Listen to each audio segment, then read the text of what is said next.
In this reading, we're going to discuss causation and interpretation in history. And as we've mentioned before, due to the extremes of climate, surviving written documents, and even archaeological evidence that is not easily found, and what exists of written history is often tainted by the bias of the colonial observers who wrote it. New scholarship, however, is emerging in both regions, generated by historians who look with fresh eyes and seek to understand history as it was. And, of course, we're talking about Latin America as well as Africa, and the historical record was significantly altered when the Europeans arrived to build colonies within those continents. And they believed that much of the writing of indigenous people, they found different religions and cultures that they meant to replace. The conquerors deliberately destroyed it. So writing Africa's history is complicated by both its size and its diversity, as well as its colonial past. And the same can be said of India and Latin America as well. By the end of this section, we will be able to describe causation as it is used in the study of history, identification of the levels of causation, and analyzation concerning the role of interpretation in producing an accurate historical record. The study of history has always been about more than giving a recounting of past events. It is about remembering our shared past, making human connections that traverse centuries of time, and helping us know more about ourselves. Once we know how to muster as many facts as we can, we must consider the next step, understanding causation. Causation is the why behind events. Understanding it is the way that historians get at the heart of the matter. The powerful and public forces that change society and government are also present when individuals make choices about their lives. What then are the forces that shape history, that shift it one way or another, that move people to change on both an individual and a societal level? All of us see historical causes through the lens of our own experiences and place and time, our circumstances and value systems. Historians, particularly those trained in recent times, work to eliminate as much bias as they can. But we cannot wholly disconnect ourselves from our current situation in life, our environment, and beliefs. Bias can even sometimes act as a positive force, allowing us to look at the past in new ways. For example, historians of the middle 20th century began to question their discipline's traditional focus on elites and sought out new sources that highlight the lives of more ordinary people. And of course, that is called social history and historiography. Driven by a bias in favor of the counterculture and politics of the era, they wanted to know more about what all people experienced. In their quest for the why of an event, historians look at both the immediate and the long-term circumstances of that event. Again, we're looking at political events as well as cultural changes. Not all causes are equally significant. There could be multiple causes to an event, as we will see in many different examples. We need to rank them in importance. Let us first begin with a thought exercise. At this moment in your history, you are reading this textbook. Why? Perhaps you should say, because the instructor told me to, and it will be on the test. Certainly that is a valid reason. All of the questions, all the answers for the quiz will be based upon the textbook. But if you think a bit more deeply, you might also say, I want to do well in my education so that I can be successful. And at an even deeper level, society tells me that education is necessary to realize my full potential, find fulfillment or satisfaction, and participate in the community.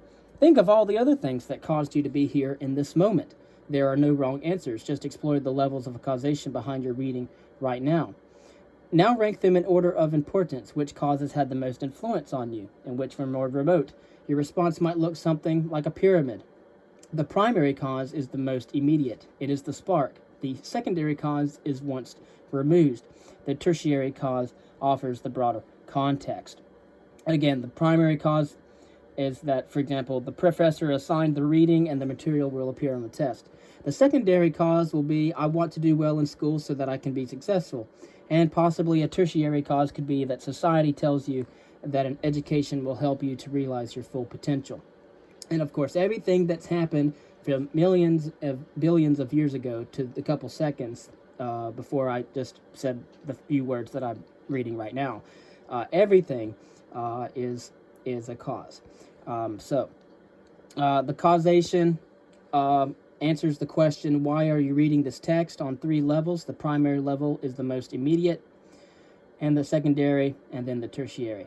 To reach a true understanding of why you are reading your text, you need to know yourself well, understand the connection between education and career, and assess how social factors such as the value employers place on education influence your decision-making. The more aspects of causation historians can find, the closer that they can get to the truer nature of the event itself. Let's try another example, this one from history. Why did the United States of America enter the Second World War in the year 1941? In this case, the immediate cause was Japan's attack on the United States naval base at Pearl Harbor in Hawaii, but hostilities had been brewing for some time. The President of the United States, who was Franklin Delano Roosevelt, had been looking for ways to help the British fend off a potential German invasion, and Japan and the United States had long-standing issues over the use of power in the Pacific. And so, the primary cause of the United States' entrance into the Second World War, or World War II, on December the 7th, 1941, the Japanese bombed Pearl Harbor. That was the primary cause of why they entered the war. Secondary reason, or cause for why they entered the war, was that President Roosevelt had already been actively working to help Britain fend off a potential German invasion.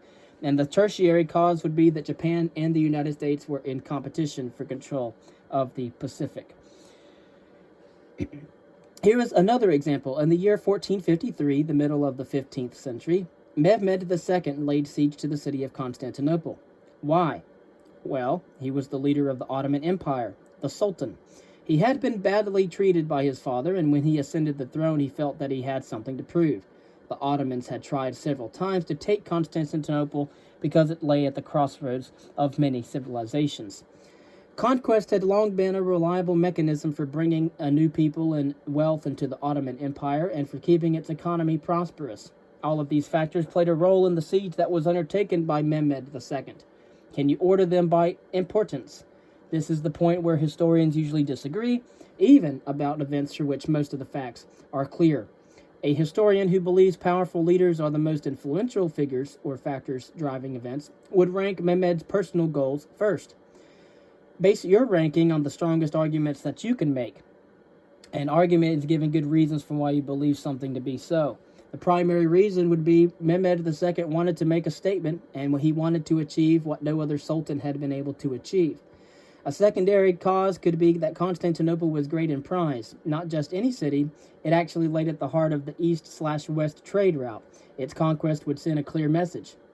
And the tertiary cause would be potentially that the Ottoman Empire had been expanding since its founding. Conquest served to bring new wealth and new people into the empire. There can be more than 3 causes to any event, of course, and because human choice always plays a role, we sometimes cannot separate events on the big stage from the smallest of personal moments in history. The context of the Ottoman Empire's continuous expansion set the scene in this example for the conquest of the Ottoman Turks. And of course, Mehmed II's desire to prove his ability was the spark of the event. Before moving on, we will try one more example and, for example, pick a moment in history with which you are familiar and follow the same process. Concerning interpretation in history, hand in hand with bringing causation to light is discovering what informed the choices people made in the past, what makes people act as they do. For much of history, we found the answer in the actions of elites. Tsars, sultans, kings, and queens. The first historians largely concerned themselves with the study of wars and rulers, in accordance with the great man theory of history that credits leaders and heroes with triggering history's pivotal events. Although these historians have some attention to historical detail, there was also an equal measure of bravado, exaggeration, and political spin in their work. This seemed reasonable in a world where the king's choice became everyone's choice, and where sources rarely spoke about anyone other than noble lords and ladies. This type of history remained the normality for so long. It was also a function of who was writing it. In the West, Thomas Carlyle, a 19th century Scottish historian, considered the study of the lives of big men enough to understand all of history. Higher education was the privilege of only the rich. It must have seemed quite natural to believe that only the elites could move history. These ideas began to change, however, very slowly. In the early 19th century, a new school of thought called Romanticism emerged. The Romantics believed that there was greatness in everyday life. Even a small flower was worthy of a poem, and the plight of a low squire was as important as the worries of the great lord of the manor, for both were essential acts in the human experience. The advent of Romantic art, poetry, music, and novels also paved the way for a broad re-examination of what was worth knowing and studying. Writing a little later, in 1860, the Russian novelist Leo Tolstoy argued that there is more to history than the actions of one person. In his novel War and Peace, of course, my mother has read the entire book. But anyway, in Tolstoy's War and Peace, he contended that the general mass of men who participate in history are the ones who truly cause events. And while on one hand historians began to look at people of the lower classes as more integral to the human story or narrative, history as a discipline became dominated by the same set of colonial powers that were conquering much of the globe in the 19th century. Therefore, two divergent streams of thought were operating simultaneously, and the picture of the history both expanded in terms of class and contracted in terms of diversity.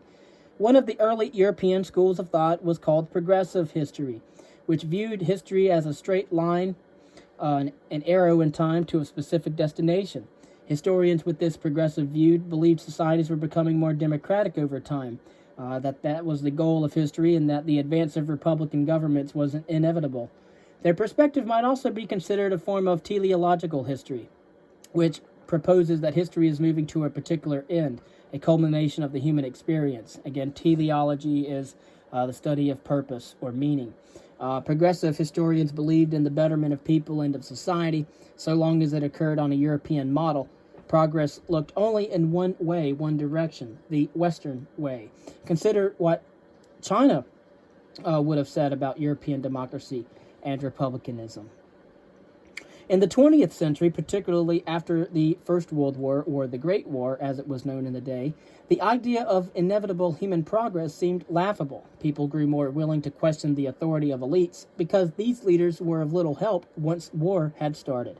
Historians became more interested in the irrational aspects of the human condition, the psychology behind people's choices. This is one reason for the rise of contemporary intellectual history, which in historiography looks at the ideas that drive people to make certain choices and focuses on philosophical questions in the history of human thought. For example, we could think about history as history of ideas or a history of knowledge.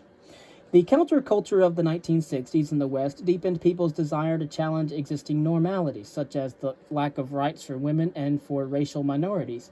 The field of social history, guided by the concept that history is made by all people and not just elites, became much more prominent and important during this period. In this context, young historians and sociologists began to develop new ideas. In the 1966 book, The Social Construction of Reality, sociologists Peter Berger and Thomas Luckman argued that our belief systems are informed by social constructs. Ideas have been created and accepted by the people in a society, such as the concepts of class distinction and gender. Social constructs influence the way that people think as well as the way that they behave. And so the historian ultimately is a student of human behavior and what drives people to behave in such ways. Progressive interpretation is that history moves in one direction toward more democratic values in society. Scholarship is highlighted by political changes. Intellectual history is that history is moved by ideas which drive people to make particular choices. Scholarship investigates the history of human thought and considers philosophical questions. Social history, on the other hand, is moved by all people and not just elites. Scholarship looked at issues affecting all classes and people in society and often includes consideration of gender, for example. So concerning under the understanding of history, we must understand the social construction of reality, which is the way that people define roles and perceive themselves within a social context. Consider our earlier thought exercise. You believe education is important, but why do you do so? Who has said that to you in the past, and how did you come to believe it? In other words, what is your social construction of education, and where did it come from? What things in your life built you to have the certain philosophy you have concerning education? Social constructs exist everywhere and inform many decisions that we make, often on a subconscious or unconscious level. For example, consider the following questions. A lot of these times we don't think about these things because what do you buy a 5-year-old girl for her birthday? What do you buy for a boy that is the same age? And what influenced your decision on the matter? What would you wear to a job interview? And what would you wear to a party? Why? And to which person standing at the front of a classroom would you give more respect? A woman dressed in a tailored suit or a man wearing jeans and a t-shirt? Why? And of course, you'll probably learn all of this in your sociology course. And perhaps in also learning in human behavior, its intensity and duration in your psychology courses as well. In addition to examining reality as socially constructed, 20th century historians made interpretations through the lenses of Marxism, which considers history to be driven by class struggle. Women's history, which sees history as driven by power differences between men and women, males and females, and post-colonialism, which focuses on the history of places formerly occupied by colonial powers. In the process we call revisionism. Each additional lens revises the great man's story of history, adding new key players and viewpoints. Let us look at one more example. How would each school of historical thought approach the story of colonial Latin America between the Spanish conquest that began in 1493 and the independence movements of the 1820s? The progressive historian might explore the growth of democratic legal systems or people's increased interest in republican forms of government. The intellectual historian might consider the indigenous literature and philosophy of the period. The social historian would look at what conquered people ate, how they worked, what they looked for in marriage partners. A Marxist historian would examine unfair labor practices and moments of class conflict like rebellion or riot.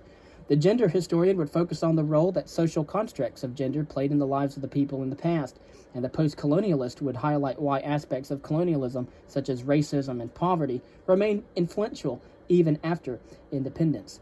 All of these interpretive elements help us to weave a more complete and robust picture of the past. The variety of interpretations open to historians also helps us to put it in the final piece of the puzzle, which is the practice of historical empathy.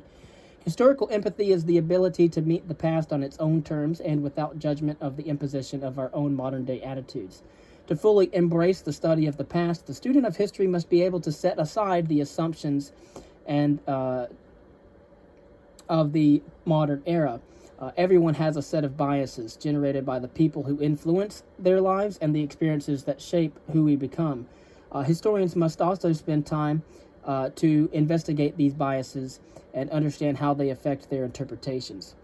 It is not the historian's job to pass judgment on the past, but to present it as clearly and cogently as possible, and to preserve that clarity for future generations. This may mean reflecting impartially on historical positions, attitudes, or decisions that we might find abhorrent as viewed from today's world. However, the more strands of history that we can investigate and bring together, the more accurate the picture will be, and there is still much work to be done.